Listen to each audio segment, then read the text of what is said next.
curl up in your cozy hobbit hole with a cup of tea and second breakfast. And let's get started.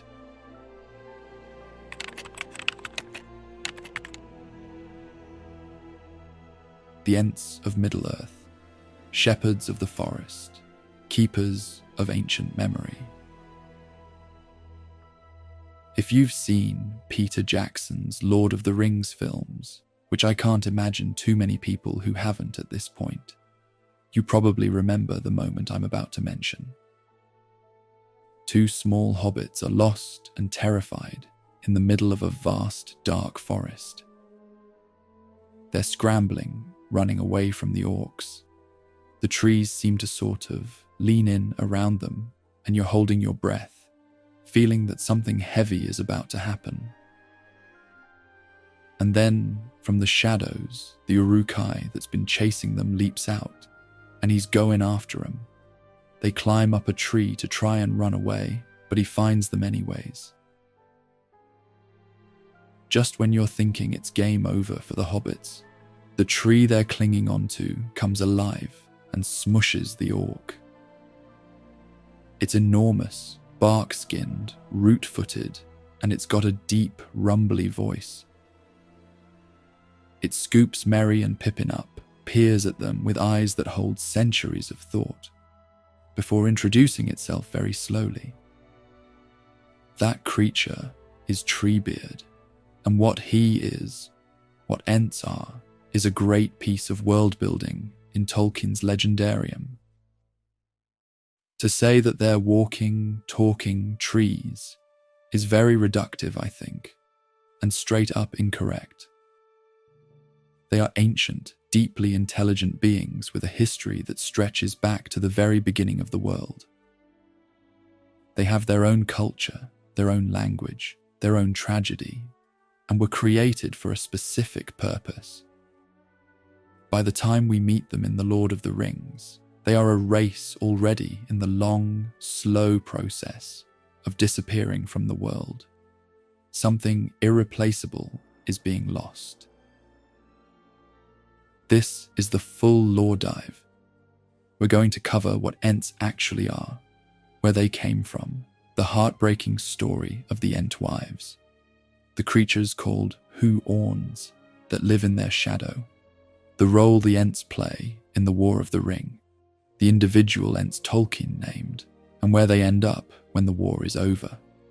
We'll also take a broader look at trees in Tolkien's universe, because trees are really cosmologically significant in this world, in a way I didn't even fully realize until I started writing this, and then close with a look at how Ent-like beings have shown up in other fantasy media, because it's always fun when inspirations show up elsewhere.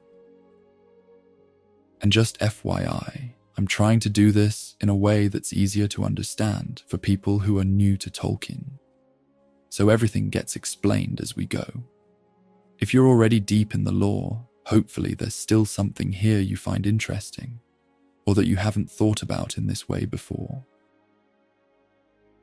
So what are Ents exactly? The simplest answer: Ents are sentient tree people, but that description barely scratches the surface of what makes them so fascinating. So let's actually dig in. First, appearance. Ents look different from one another, and this variety is intentional. Each one resembles the type of tree they feel most connected to. Treebeard himself resembles an ancient oak, tall and massive, deeply gnarled. Quickbeam, one of the younger Ents, looks more like a rowan, slender and quick with smooth pale bark. Their skin is like bark, but interestingly, Tolkien describes it as relatively smooth to the touch rather than rough and splintered. It's living wood, not dead wood. Their feet are long, root-like, and planted heavily on the ground with each step. Their hands have many fingers. Some have 7 or more toes on each foot, and their faces are full of deep lines and ancient texture, with long, tangled beards of something almost like moss or lichen. An enormous, deep eyes that hold a wealth of wisdom. Pippin describes looking into Treebeard's eyes for the first time in the Two Towers. The passage reads like this: "One felt as if there was an enormous well behind them, filled up with ages of memory and long, slow, steady thinking. But their surface was sparkling with the present, like sun shimmering on the outer leaves of a vast tree, or on the ripples of a very deep lake." I really like that imagery, especially the bit about a surface alive with the present moment, but backed by an unfathomable depth of the past. It shows that the Ents are not stuck in time, or like nostalgic zombie trees that are just beings of a bygone era. They are still fully present and aware, part of the conflicts still raging across Middle-earth at any given point in time. Now, personality. The defining characteristic of Ents is their relationship to time, and this shapes literally everything about them. They think slowly, speak slowly, decide slowly, and move slowly. And to be clear, I'm not saying any of this as a flaw. In Ent culture, it is essentially the highest virtue. The worst thing you can call an Ent is hasty. It implies short-sightedness, a failure to give things their proper weight. Treebeard's very first interaction with the hobbits shows us this. He says, "I almost feel that I dislike you both, but do not let us be hasty. Turn around." He won't even commit to a first impression without taking a moment to reconsider. That's just Ent philosophy. I reckon we could take a leaf, no pun intended, out of his book in the real world. This philosophy is encoded in their language as well. Old Entish, the native tongue of the Ents, is described as a beautiful, tonal, flowing language, almost like music, and it is basically untranslatable into other tongues. Non-Ents can barely pronounce it, let alone speak it fluently. This is because the language is built on a completely different relationship with naming than anything else in Middle-earth. For an Ent, a name doesn't act as a label. It's more like a full history. It grows as the thing it names grows. Treebeard refuses to tell the hobbits his true name when they first meet, meaning that Treebeard is a nickname of sorts, and this is his explanation for why he does that. For one thing, it would take a long while. My name is growing all the time, and I've lived a very long, long time. So my name is like a story. Real names tell you the story of the things they belong to in my language, in the old Entish, as you might say. It is a lovely language, but it takes a very long time to say anything in it, because we do not say anything in it unless it is worth taking a long time to say and to listen to. So since he's still alive, the history isn't finished, so the name isn't finished either. Every day that passes, his name technically gets a little bit longer. It's a profound and beautiful idea, and it tells you everything about just how different Ents are from everything else in Middle-earth, including the Elves, who also live very long lives, but whose names are fixed at birth. There are also beings closely related to Ents called Huorns, which we'll explore just a little bit later. To understand where Ents come from, you need a quick orientation to how Tolkien's cosmology works. Don't worry, we're just going in deep enough to understand the Ents, not all the way. Middle-earth exists within a universe called Arda, which was created through music by a supreme god called Ilúvatar. Think of him as the ultimate divine power, the one who set everything in motion, but who largely steps back and lets the world develop. Below Ilúvatar are 14 beings called the Valar.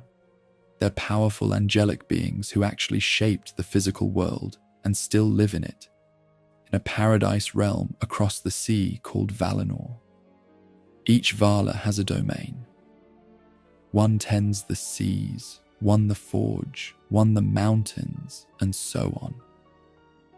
People in Middle-earth don't pray to them like the Greeks and their pantheon of gods or anything like that. Think of it more like living principles of the world, given form and will and personality. One of them is Yavanna, the giver of fruits, and her domain is everything that grows, every plant, every tree, every flower. She is called Kementari, Queen of the Earth, by the Elves. And of all the things the world contains, she loves trees most deeply. Tolkien describes her as tall and green-robed, and in her truest form, she appears as a towering tree herself, reaching up through the clouds with branches that touch the stars. It's Yavanna who is directly responsible for the creation of the Ents, and the way it happens is worth telling in full. After Ilúvatar approved the creation of the dwarves, a race made by one of the Valar, the craftsman Ole, who grew impatient waiting for the world's first inhabitants, Yavanna grew deeply concerned. She and Ole are, in Tolkien's mythology, essentially husband and wife. And she understood that dwarves, by their very nature, would mine the earth and cut down forests. It was simply what they were built to do. She knew that elves and men would need to do that too. And she loved the trees too much to watch them be felled, without defense. So she pleaded, would that the trees might speak on behalf of all things that have roots, and punish those that wrong them. It's a wish as much as a prayer. And Ilúvatar's response was that this thought had always existed in the great music from which the world was made, that beings who guarded the forests had always been part of the plan, waiting for their time. Manwë, the king of the Valar, relayed the answer, but in the forests shall walk the shepherds of the trees. And so the Ents came into being, summoned spirits who would inhabit the forests, the walking guardians of every tree and root in the world. They awakened in the first age of the world, at roughly the same time as the Elves. In fact, the Elves' awakening was kind of the trigger for Yavanna's thought to come into being. And they have been in Middle-earth ever since. One detail worth noting before we move on. Treebeard tells the hobbits that Morgoth, Tolkien's original Dark Lord and a fallen Valar who became the Satan or big bad figure of this mythology, later created trolls as dark imitations of the Ents, just as he created orcs as dark imitations of the Elves. Treebeard says this in The Two Towers. The exact passage reads, "Trolls are only counterfeits, made by the enemy in the great darkness, in mockery of Ents, as orcs were of elves." And this is a theme that you should keep in mind anytime you're reading or listening to anything Lord of the Rings related, is that evil in Tolkien's universe cannot create anything original. It can only twist and imitate. Trolls are what you get when Morgoth tries to make something like the majestic and noble Ents, but can only manage a hollow, violent echo. Before we go further into Ent history, it's worth taking a step back and looking at why trees matter so much in Tolkien's universe. Ents aren't just like a one-off, fun fantasy concept that happens to involve trees in the overarching story. Trees go all the way to its beginning. In the earliest age of existence, when there was no moon and no sun, the primary sources of light for the divine realm of Valinor were two enormous, magical trees.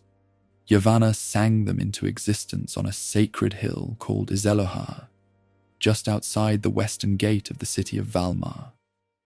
While Nienna, the Valar of sorrow and mercy, whose tears are said to water the world and instill compassion in all things, wept and watered the ground with those tears as the saplings grew. The silver tree was called Telperion, the golden tree was called Laurelin, and each one glowed with its own light. Telperion with a cool, soft silver, and Laurelin with a warm and brilliant gold. Each tree would shine for 7 hours, and then slowly fade, and they were offset so that when one was dimming, the other was brightening. And for 1 hour, twice a day, basically dawn and dusk, both trees shone simultaneously, mixing silver and gold into a light that one day the world would never see again. For the elves who lived in Valinor, these trees were everything. The light they produced was the purest form of illumination that has ever existed in Arda. Aside from their physical brightness, they were spiritually meaningful, the light of the gods in literal, visible form. Those trees were so important that Tolkien divides the elves into categories, based on whether or not they've seen the light of the trees with their own eyes. Those who had, the Calaquendi, the light elves, were considered in some ways fundamentally different from those who hadn't. So they're a really big deal. And then, well, Morgoth destroyed them. Jealous of the joy the trees brought to Valinor, and wanting to shatter the peace of the Valar, Morgoth allied himself with Ungoliant, a primordial spider of darkness, ancient and insatiable, possibly even a Maya corrupted by Morgoth's influence before the world began. Or maybe something older and stranger still. She is the great-grandmother of all the giant spiders in Middle-earth, the ancestor of Shelob herself. Together, Morgoth and Ungoliant crept to the hill of Azelohar during a high feast. Ungoliant wrapped herself in a cloud of darkness, so absolute that even the light of the trees couldn't pierce it. And in that darkness, Morgoth struck each tree with his black spear, and Ungoliant drained them of every last drop of their light and life, drinking until they were withered husks. The death of the two trees was one of the great catastrophes of Tolkien's mythology, a tragedy for the Valar, and a literal turning point in the history of the world, the moment when the age of the trees ended, and the age of sun and moon began. Yavanna and Nienna tried to save them. They sang and wept over the dying trees in the darkness. But it was too late. All they could manage was to coax from each tree one final gift before the last of the light went out. Telperion gave one last silver flower, and Laurelin one last golden fruit. The Valar took these remnants, placed them into great vessels crafted by Ole, and sent them into the sky. Telperion's flower became the moon. Laurelin's fruit became the sun. This is why, in Tolkien's world, the sun is referred to as she, and the moon as he. Their genders follow from the trees that produced them. It's a tiny detail, maybe a little irrelevant, but I just am fascinated by the depth of this universe constantly. Now, the true divine light of the trees, the original, uncontaminated, sacred light that was the tree's own, survived only in 3 jewels called the Silmarils, crafted before the tree's destruction by the greatest of all elven craftsmen, Feanor. But bad news. Morgoth stole those too, and the quest to reclaim them consumed the elves for centuries, filling the First Age with war and tragedy. But that story, the whole magnificent, devastating arc of it, is way beyond the scope of this video. The story of the 2 trees didn't end with their destruction, because even as Yavanna mourned them, she had already given another gift. A tree called Galathilion, placed in the elven city of Tirion, identical to Telperion in form, but without its own light. Galathilion had seedlings. One of those seedlings, named Celeborn, was planted on the island of Tol Eressëa. And just as a side note, this is totally different from Celeborn the Elf Lord, Galadriel's husband. And from Celeborn eventually came a seed that was carried across the sea to the island kingdom of Númenor, where it grew and was called Nimloth, and stood in the court of the king as a symbol of the alliance between men, elves, and Valar. When Númenor fell, corrupted by Sauron, turned against the gods, swallowed by the sea in one of the great catastrophes of the Second Age, a cutting of Nimloth was saved. It was brought to Middle-earth. It became the white tree of Gondor, the symbol you see on Gondor's flags throughout the trilogy. That's the level of continuity Tolkien was operating on. A single lineage of trees, stretching from the god's own garden to the courtyard of a human king, across thousands of years, and the destruction of entire civilizations. All that is to say that trees really, really matter. And the Ents, as the guardians and shepherds of trees, are connected to all of that, meaning that they too are just as important.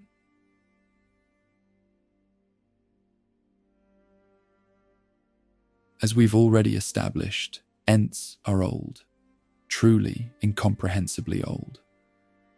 They awakened in the first age of the world, and by the time we meet them during the War of the Ring, which takes place in the Third Age, thousands of years later, they have seen civilizations and dark lords rise and fall. Gandalf calls Treebeard the oldest living thing that still walks beneath the sun upon this Middle-earth. And Treebeard himself casually mentions that some of the trees in Fangorn are older than he is, which is genuinely difficult to wrap your head around. At the start, the Ents were silent. They had form and movement and something like thought, but no language. Their inner lives, whatever they were, had no outward voice. This changed when the Elves arrived. The Elves of the First Age had an overwhelming love for all living things, and an instinct to communicate with everything around them, be it animals, stones, rivers, trees. Tolkien describes them talking to whatever they encountered, and this fascination with speech eventually had a real effect on the creatures of the world around them.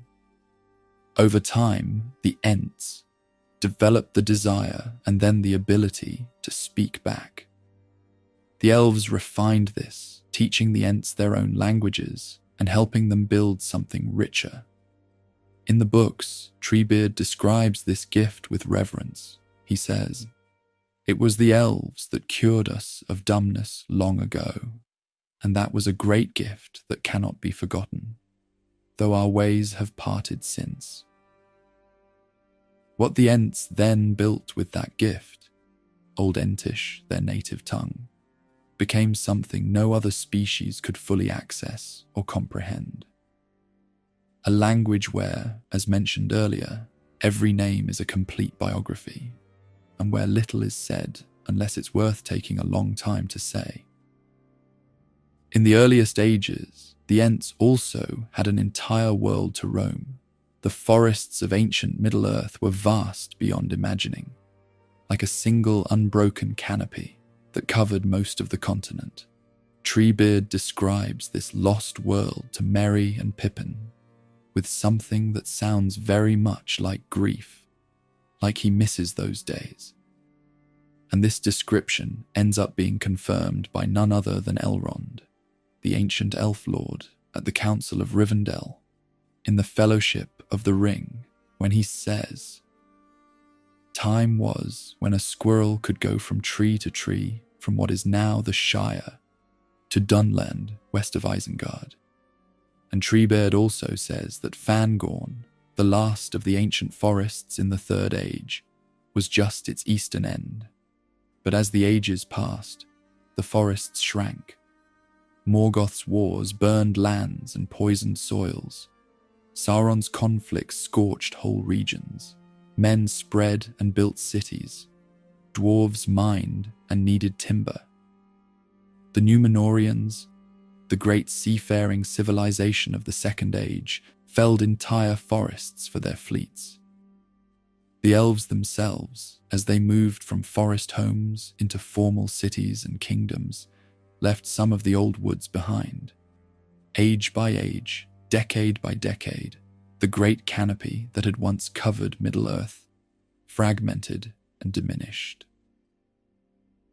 By the time of the Lord of the Rings, it had been reduced to a handful of remnants: the old forest near the Shire, the dark woods of Mirkwood far to the east, and Fangorn itself, old and dense, and full of something that scares even the Rohirrim, the horse riders who live right next to it, and they won't enter it willingly. Let's talk about Fangorn specifically, because we should understand what this place actually is, before we talk about the March of the Ents. More on that later. Fangorn Forest sits at the southern end of the Misty Mountains, on the eastern side of that range, just north of Rohan. It's named after Treebeard himself. Fangorn is Sindarin for Treebeard, a compound of Fang, meaning beard, and Orn, meaning tree. The Rohirrim, who live on the plains directly to its south, call it the Entwood, and they are afraid of it. When Aragorn and the Fellowship's remaining members are riding toward it, he gives a useful summary. "It is old," said Aragorn, "as old as the forest by the Barrow Downs, and it is far greater." Elrond says that the two are akin, the last strongholds of the mighty woods of the elder days, in which the firstborn roamed while men still slept. Yet Fangorn holds some secret of its own. What it is, I do not know. That secret, of course, is the Ents. But even leaving them aside, Fangorn is a genuinely strange and unsettling place. The old trees are huge and dense. Very little light, if any, penetrates the canopy. There's the sense that the trees are not just standing there, but watching. Many of the trees in Fangorn are Huorns, not quite mindless, but not fully awake either. Full of dark anger, and the forest itself seems to shift and confuse people who don't belong there. Legolas, who has a natural kinship with trees since he's an elf, is deeply affected by walking through it. But for Treebeard, it is home in the deepest possible sense. He has lived there for thousands of years. He knows every tree by name. He describes it as the eastern end of his whole ancient domain, the last piece of the world, as it was before men and their needs reshaped everything. When Saruman starts cutting it down, he's destroying the last living fragment of a world that is otherwise entirely gone. It's here that I want to introduce a new bit of the lore and explain the difference between Ents and Entwives. Not really in terms of actual gender, but more of how Tolkien presented this philosophical difference. Male Ents love nature in a wild, let-things-be way. They wander among old trees and let forests grow as they will, restless in a slow way, patient and contemplative, never trying to impose their will on the world around them. They are shepherds in the truest sense, watching over but not controlling. The Entwives were different because they preferred order and preferred cultivation. They loved tending gardens, shaping plants to grow in particular patterns, teaching crops to bear fruit in particular ways. This is maybe shaped by the views at the time, and there was much more of a, say, domestic quality about the Entwives' preferences by comparison to the Ents' wandering. But that doesn't mean they were lesser. They were extraordinarily skilled at what they did, and the relationship between their approach and the Ents' approach was, in the Elves' poetry about them, rather complementary.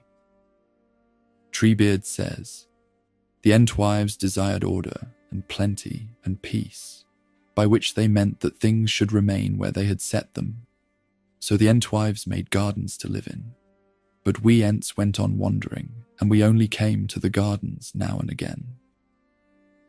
Over time, this philosophical difference became a physical one.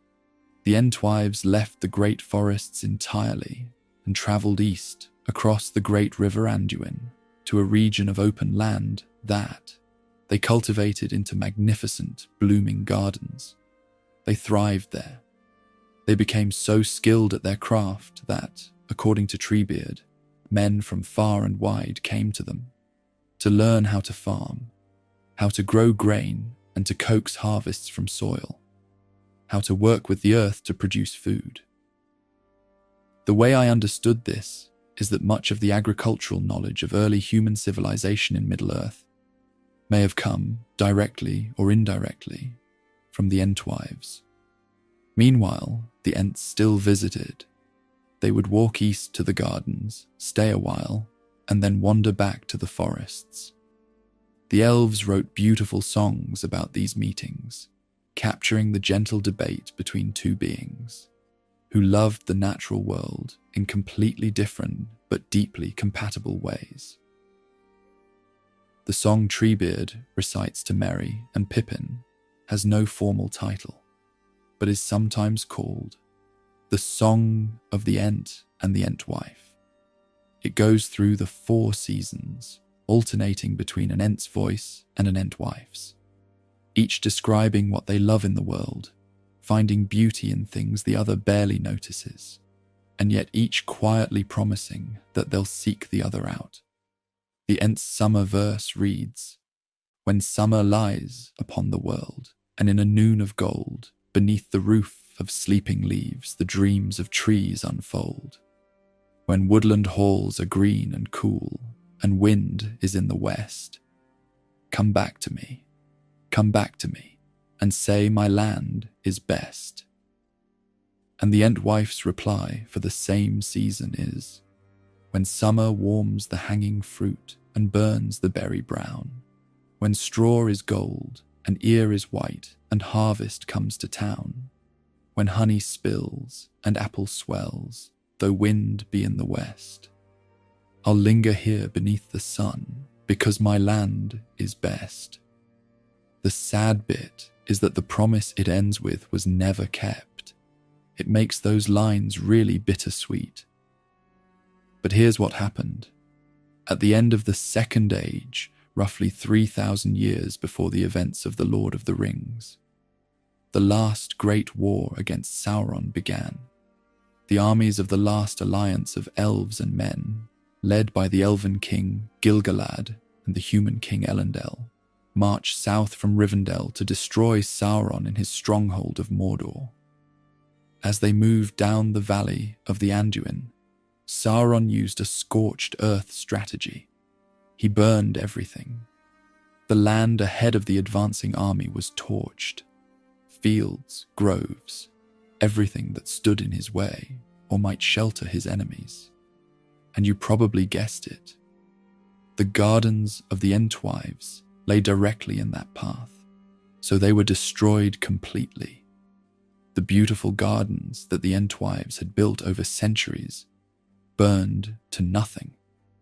The land became dead and barren, and it remained that way through the entire Third Age.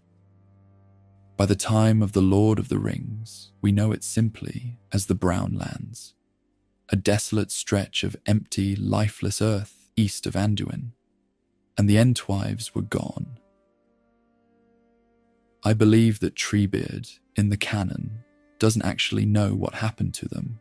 Please correct me though, if I got that wrong, or anything in this video for that matter. And actually, Tolkien addressed this in his personal letters, and had this to say: "I think that in fact the Entwives had disappeared for good, being destroyed with their gardens in the War of the Last Alliance, when Sauron burned their land against the advance of the Allies down the Anduin. But he also acknowledged that some might have survived and fled east, or even been enslaved and put to work as agricultural servants by tyrants. It's all kinda up in the air, but he made clear that any reunion within history, within the living story of the world, was essentially impossible. The Ents searched for them, of course. Treebeard himself searched for a very long time. He never found his Entwife, Fimbrethil. He never found any of them. And without Entwives, there could be no Entings, no children. The species had been in slow, irreversible decline ever since. What makes this tragedy so profound is the way Tolkien refuses to resolve it or explain it away. There is no answer. There is just the wound, which is still open. At the end of The Return of the King, as Treebeard says goodbye to Merry and Pippin, having just helped save the world, he asks them one last thing. "Well, goodbye," he said, "and don't forget that if you hear any news of the Entwives in your land, you will send word to me." Then he waved his great hands to all the company and went off into the trees. So he's not given up on finding them, which is really sweet, I suppose.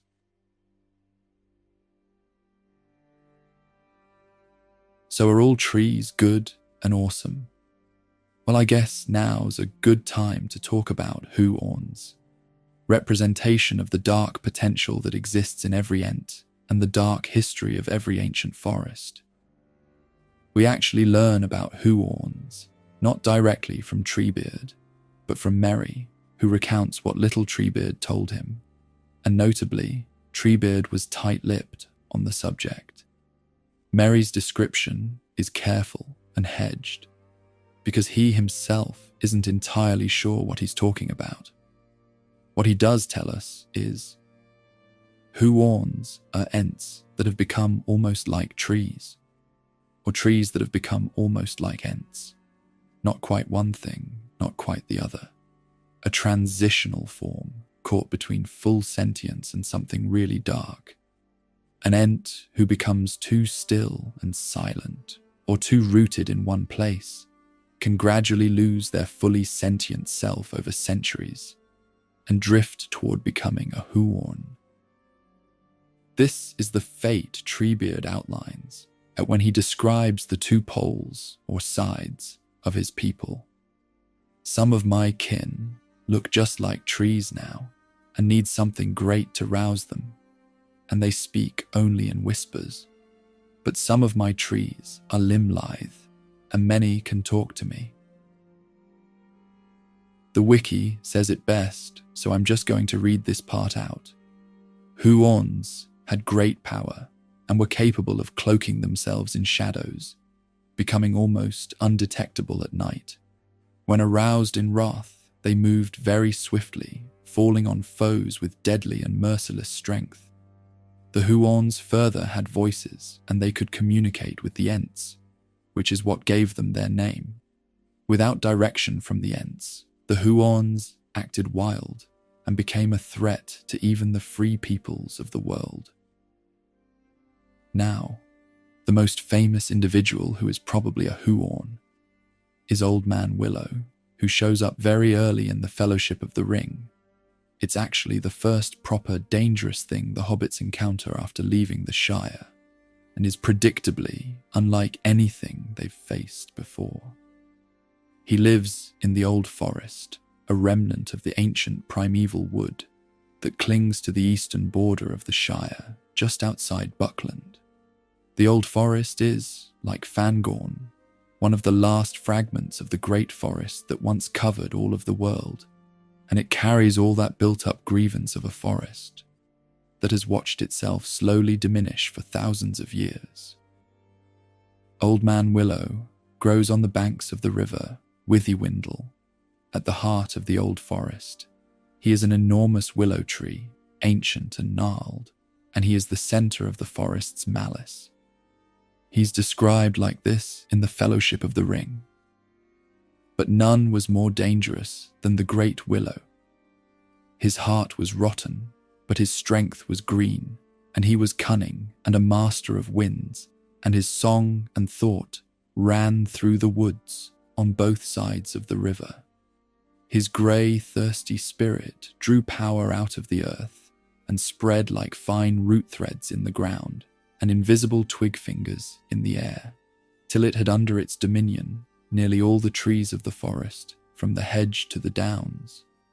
When the hobbits enter the old forest, they find the paths shifting around, the whole landscape subtly herding them toward the Withywindle, like even the trees physically angle themselves in a way that dictates where they're walking to.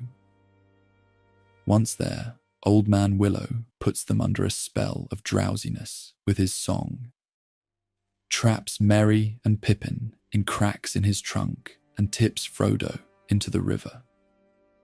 Only good old Sam resists the drowsiness.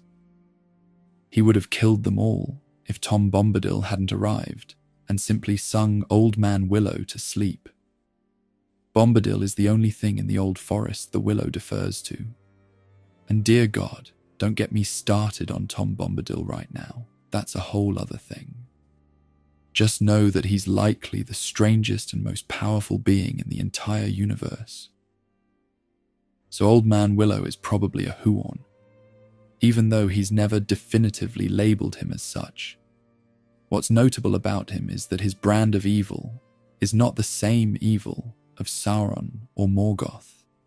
He has no ideology of domination and no connection to the Dark Lord. He's just ancient and angry and hostile to anything that walks upright and breathes. The representation of the anger of the forest, victim to centuries of injustices. That makes it pretty complicated. I mean, can we really think of beings like that as bad or evil? Or is it just an unfortunate reality the free peoples must contend with? But anyways, Huorns also play a decisive role in the Battle of Helm's Deep. When Saruman's Uruk-hai army is shattered by the combined forces of the Rohirrim and Gandalf's reinforcements, they flee the battlefield, but only to find that the valley below them is now filled with a forest that literally wasn't there the night before. The Huorns had marched overnight from Fangorn, directed by the Ents, and positioned themselves to receive the fleeing army. Nobody who entered that forest came back out, and by morning the forest was gone. You can guess that some violent stuff happened in there, but let's mention it anyways. You know, for fun. The orc bodies were piled near the eaves of the forest. By morning, the Huorns were gone, but in their place, a huge pit had been dug in the earth and stones piled over it into a hill. It was called the Death Down ever after, and no grass would ever grow there. Tolkien's actual line is that men believed the orcs were buried there. But whether those who had fled into the wood were with them, none could say, for no man ever set foot upon that hill. Now we come to the part of the Ents story that I think most people know, which is the march on Isengard. Isengard, meaning Iron Fortress, when you translate its Sindarin name, Angranost, is a great circular fortress built in the Second Age by the Númenóreans, those same seafaring men who later gave rise to the kingdoms of Gondor and Arnor.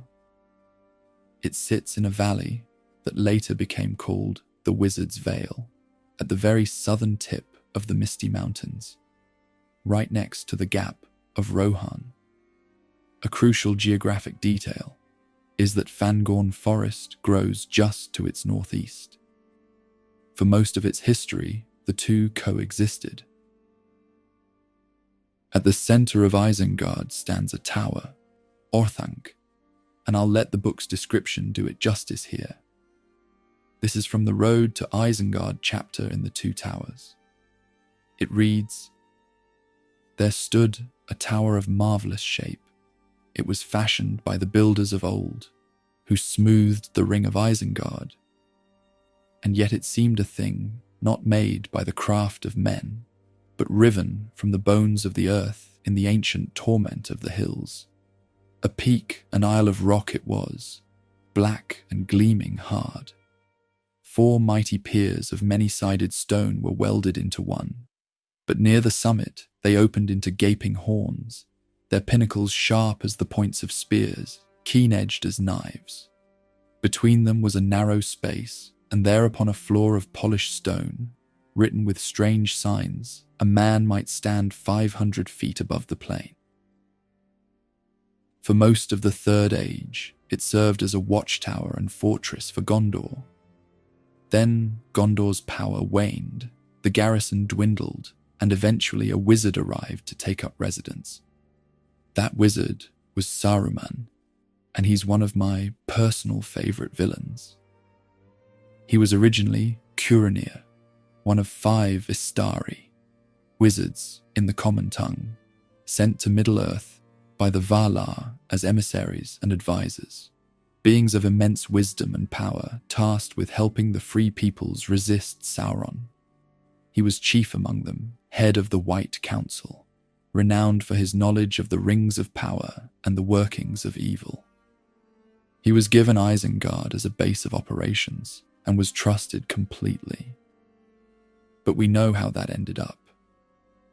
His study of Sauron's arts eventually led him to desire Sauron's power.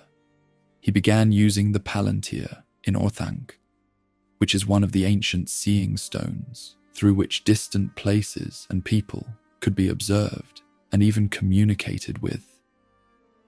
And through that stone, Sauron reached back and began to corrupt him. So by the time of the War of the Ring, Saruman has become obsessed with acquiring the One Ring for himself, and he's bred his own army of Uruk-hai. I should have mentioned this earlier. But Uruk-hai are like an enhanced strain of orc that's been crossbred and capable of moving in daylight. Saruman's basically turned Isengard into a fully industrialized war machine, which really ticked off the Ents. This is the description of what Isengard had become by the time the Ents saw it, as described in the 2 towers. A great circle, somewhat hollowed, like a vast shallow bowl. A mile it measured from rim to rim. Once it had been green and filled with avenues and groves of fruitful trees, watered by streams that flowed from the mountains to a lake. But no green thing grew there in the latter days of Saruman. Many houses there were, chambers, halls, and passages, cut and tunneled back into the walls upon their inner side, so that all the open circle was overlooked by countless windows and dark doors. Thousands could dwell there, workers, servants, slaves, and warriors with great store of arms. Wolves were fed and stabled in deep dens beneath. Treebeard is understandably infuriated and says this: "Many of those trees were my friends, creatures I had known from nut and acorn. Many had voices of their own that are lost forever now, and there is a waste of stump and bramble where once there were singing groves. I have been idle. I have let things slip. It must stop." It was into this context that Merry and Pippin arrived. Quick recap. The 2 hobbits had been captured by Saruman's Uruk-hai at Amon Hen, where the fellowship was broken. They were marched across Rohan for days, until the Rohirrim attacked the Orcish company near the eaves of Fangorn. And in the chaos, the hobbits escaped into the forest. Lost inside it, they stumbled into Treebeard, who found them strange and interesting. He didn't really know there were any creatures like hobbits. He took them to his home, a place called Wellinghall, on the flanks of the mountain Methydras. He fed them Ent draughts, like these deep draughts of some ancient, enriching water from the mountain streams, which Tolkien implies actually caused Merry and Pippin to grow taller than any hobbits before them. He listened to their account of what had happened in the wider world. What the hobbits brought Treebeard wasn't entirely new information. He already knew Saruman was cutting his trees, but thanks to them, he had the full context of what was happening in the wider conflict, and it gave him that push to get a move on. So he convened an Entmoot. An Entmoot is a full council of the Ents, held at a specific place in the southern part of Fangorn Forest called Durndingle, a wide oval depression in the land surrounded by nearly impenetrable evergreen trees. Treebeard calls out to them as they travel towards the meeting place, and the Ents come from all parts of Fangorn, moving through the trees in the dark. From the hobbit's perspective, left sitting by a nearby stream with nothing to do but wait, the Entmoot lasts for what feels like forever. It takes around 3 days to finish, which seems like a lot of time for a meeting by our standards. But you know the Ents by now. Their deep, slow language, speaking sentences that take minutes, and considerations that take hours. So for them, it was a rather speedy decision, by all accounts. When Treebeard finally emerges and tells the hobbits what the Entmoot has decided, he says, "Of course, it is likely enough, my friends, that we are going to our doom, the last march of the Ents. But if we stayed at home and did nothing, doom would find us anyway, sooner or later. That thought has long been growing in our hearts, and that is why we are marching now." It was not a hasty resolve. Now at least the last march of the Ents may be worth a song. He names it the Last March himself in the moment, because I suppose he has no illusion about what this is. The Ents are almost certainly marching to a kind of death, maybe not an all-out physical death, but surely the end of their relevance, the final sacrifice of a people who will not have a second act. But they're going to do it anyway, to protect the forests. This is after all what Yavanna created them for, is it not? About 50 Ents marched on Isengard that night, accompanied by an uncountable army of Huorns moving in the dark behind them. They reach the walls of Isengard in the dark hours, and they tear it apart. Ents are pretty dang strong. They can rip solid stone like breaking bread, feel no fear of fire, and ignore pain that would destroy a man or even a troll. What Saruman built to withstand armies of men cannot withstand beings who are older than Gondor itself, really, older than almost everything in the world. So yeah, they break the dam on the Isen River and flood the entire valley, drowning the underground furnaces and breeding pits. By morning, Isengard, the fortress that had stood for thousands of years and been the industrial heart of Saruman's war machine, is a shattered ruin. Only the Tower of Orthanc remains standing, indestructible and unchanged in the middle of a new lake, with Saruman trapped inside it. Seems even Ent's strength couldn't break that ancient stone. When the other members of the Fellowship arrive the next morning to find the destruction, they are greeted by the sight of Merry and Pippin sitting on a pile of rubble in the middle of the ruin, eating and smoking pipeweed. It's actually a really great part of the two towers, super light-hearted. I'll read it out just because it's so good. For a moment, Theoden and Yoma and all his men stared at them in wonder. Amid all the wreck of Isengard, this seemed to them the strangest sight. But before the king could speak, the small, smoke-breathing figure became suddenly aware of them. As they sat there silent on the edge of the mist, he sprang to his feet. A young man, he looked, or like one, though not much more than half a man in height. His head of brown curling hair was uncovered, but he was clad in a travel-stained cloak, of the same hue and shape as the companions of Gandalf had worn when they rode to Edoras. He bowed very low, putting his hand upon his breast. Then, seeming not to observe the wizard and his friends, He turned to Yoma and the king. "Welcome, my lords, to Isengard," he said. "We are the door wardens. Meriadoc, son of Saradoc, is my name, and my companion, who, alas, is overcome with weariness." Here he gave the other a dig with his foot. "Is Peregrine, son of Paladin, of the house of Took. Far in the north is our home. The Lord Saruman is within, but at the moment he is closeted with one worm-tongue, or doubtless he would be here to welcome such honourable guests." "Doubtless he would," laughed Gandalf. "And was it Saruman that ordered you to guard his damaged doors and watch for the arrival of guests when your attention could be spared from plate and bottle?" "No, good sir, the matter escaped him," answered Merry gravely. "He has been much occupied.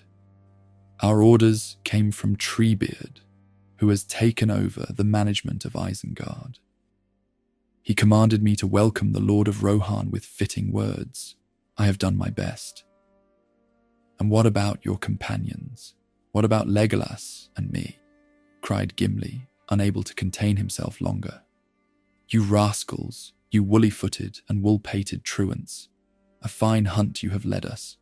200 leagues through fen and forest, battle and death to rescue you. And here we find you feasting and idling, and smoking. Where did you come by the weed, you villains? Hammer and tongs. I am so torn between rage and joy that if I do not burst, it will be a marvel." "You speak for me, Gimli," laughed Legolas, "though I would sooner learn how they came by the wine." But getting back to it, the Ents we know by name. There are only a handful of Ents named in Tolkien's work, but each one has depth worth exploring. Of course, there's Treebeard.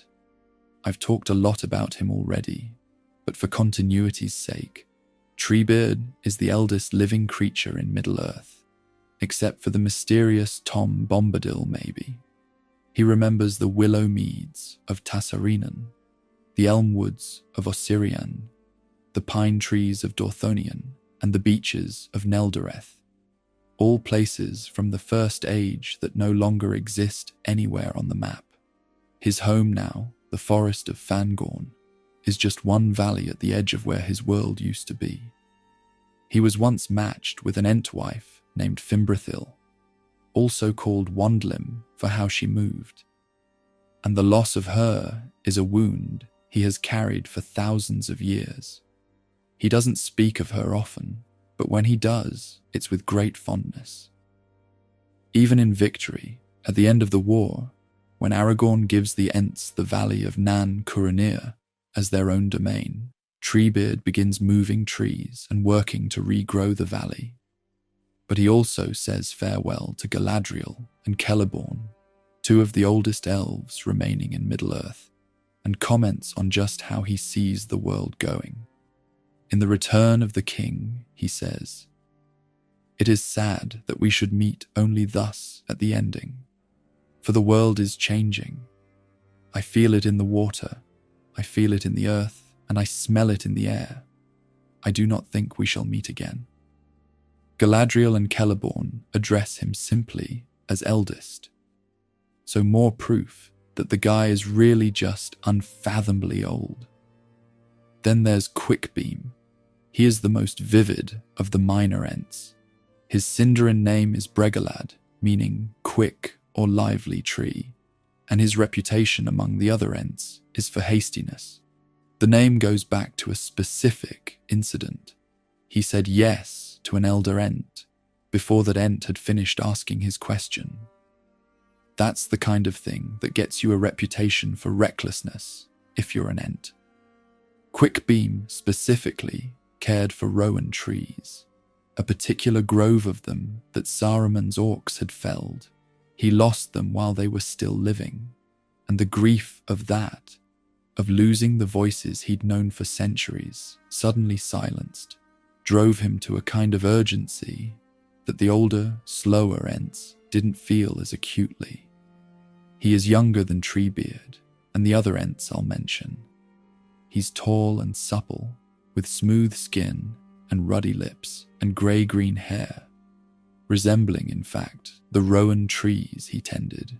He has a habit of singing to himself and laughing that sets him apart from the more sombre Ents, and there's something appealing about him, like a kind of lightness that the weight of ages hasn't smothered.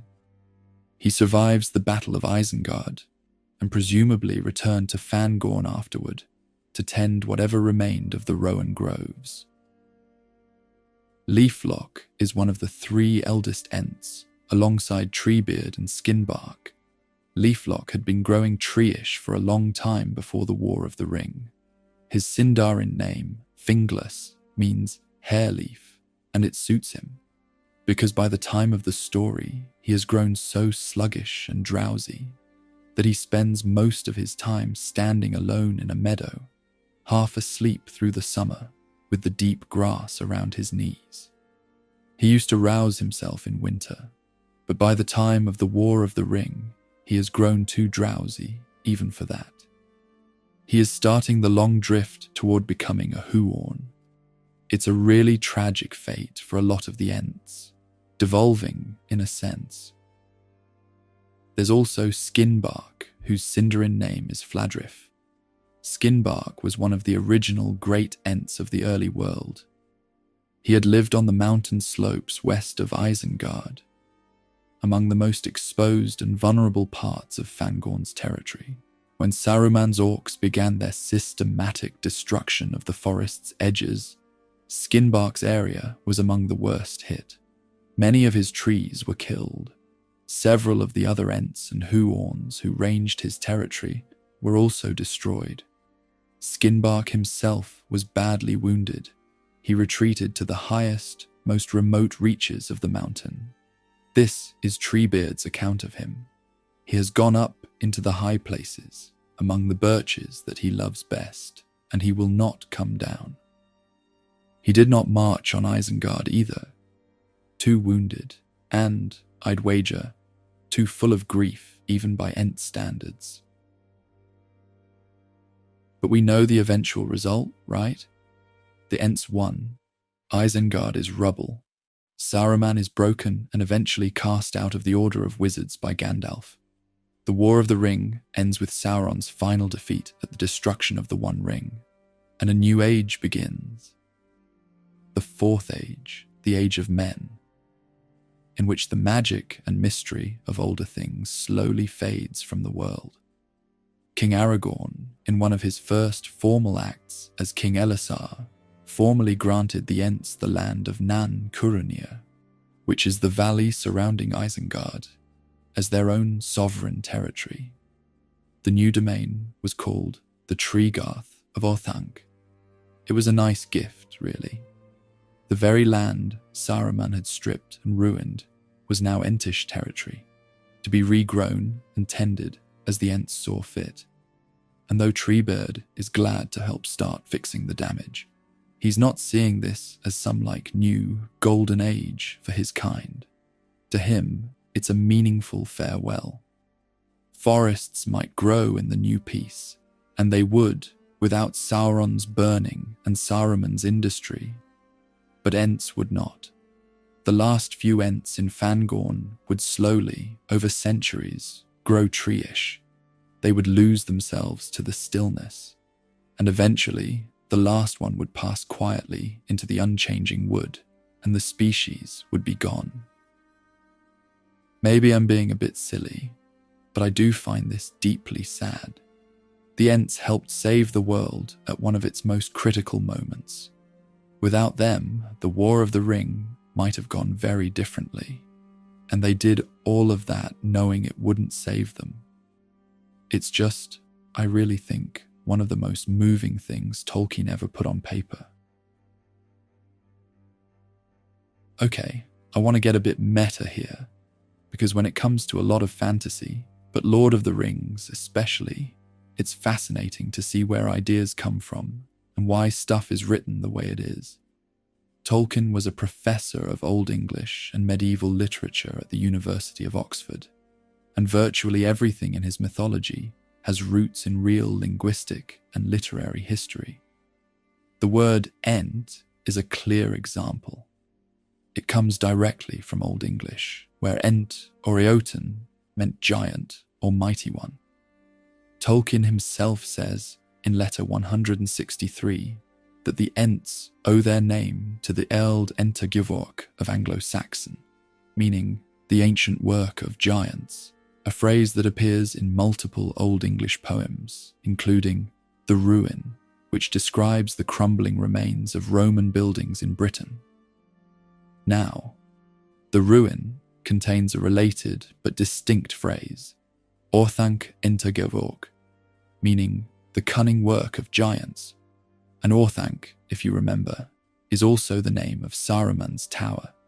He took that specific word from the Old English source and gave it to the Black Tower at the heart of his industrial villain's fortress. In Old English, it means cunning mind or skillful work. And in Sindarin, it means Mount Fang. So the name operates on two levels at once. And he's acknowledged that bilingual pun explicitly. It's just mind-boggling how deep this man went into the language he created and his naming of places and people. His personal motivation for the Ents, though, was even more specific. Tolkien loved trees profoundly and personally. He planted them, wrote about them in letters, mourned them when they were felled. He watched industrial England steadily reduce and replace the natural landscape he had loved as a child and young man. It was grief, I can't think of any other word for it, just seeing the English countryside reshaped by the demands of modernity. And also, he had a specific literary frustration that the Ents directly address.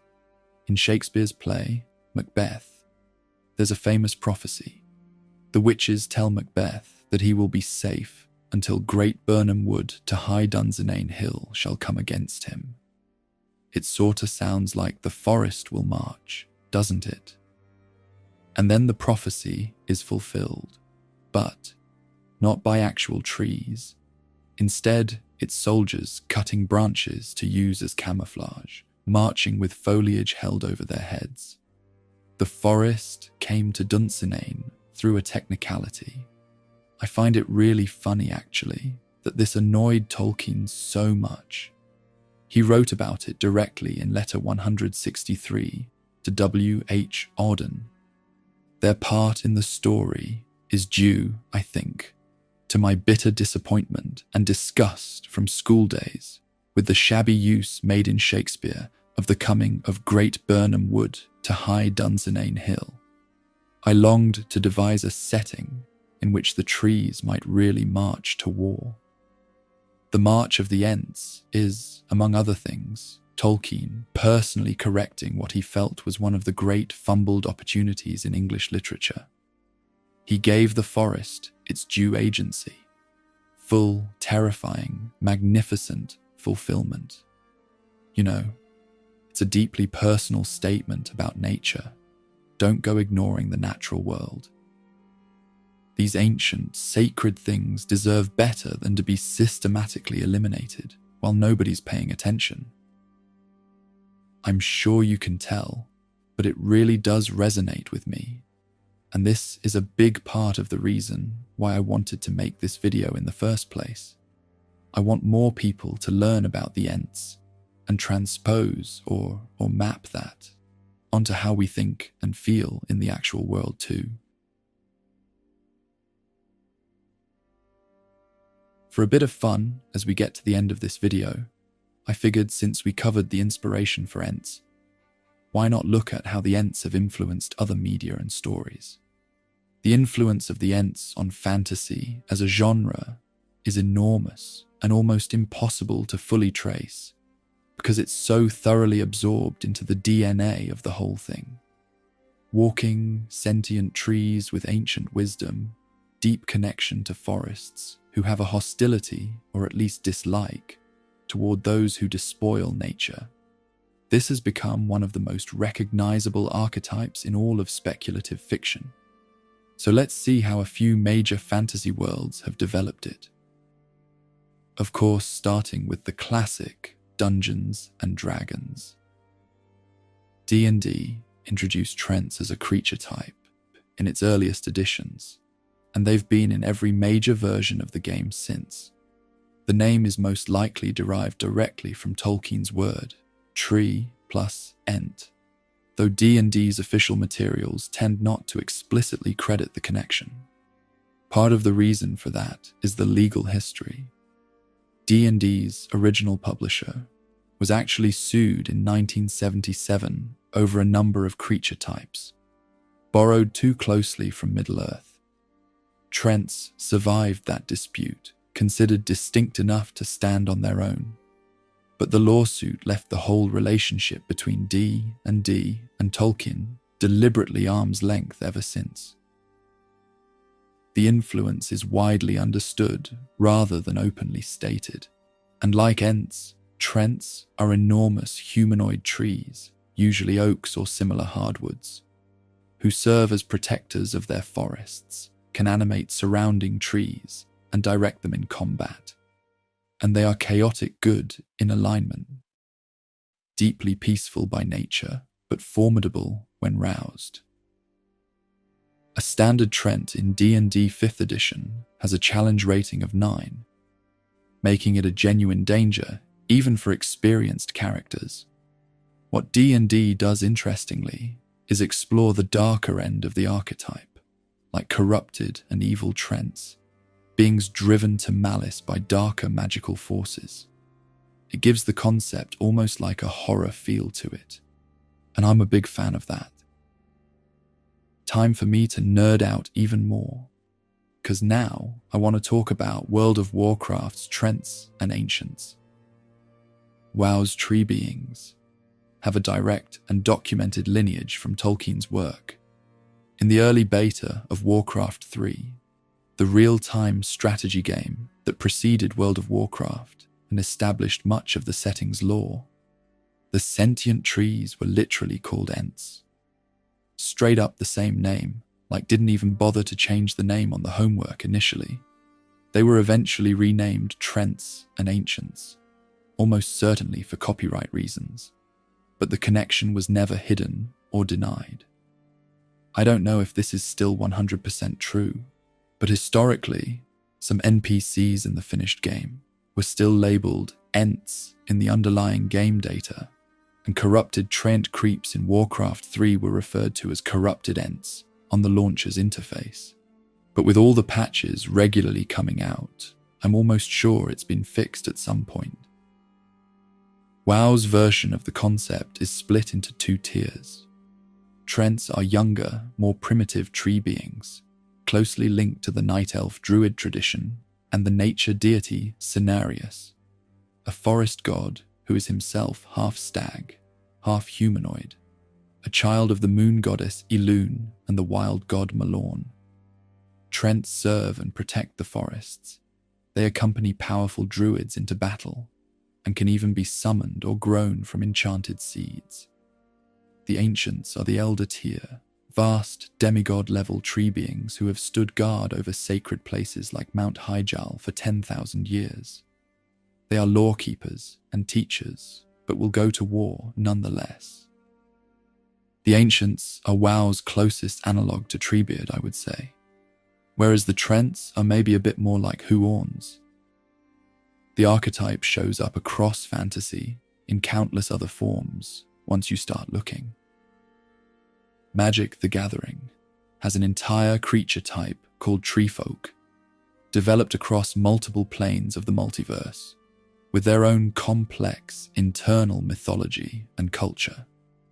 The plane of Lorwyn, for instance, features Treefolk as one of the most ancient and respected peoples, with different species of tree corresponding to different roles in Treefolk society.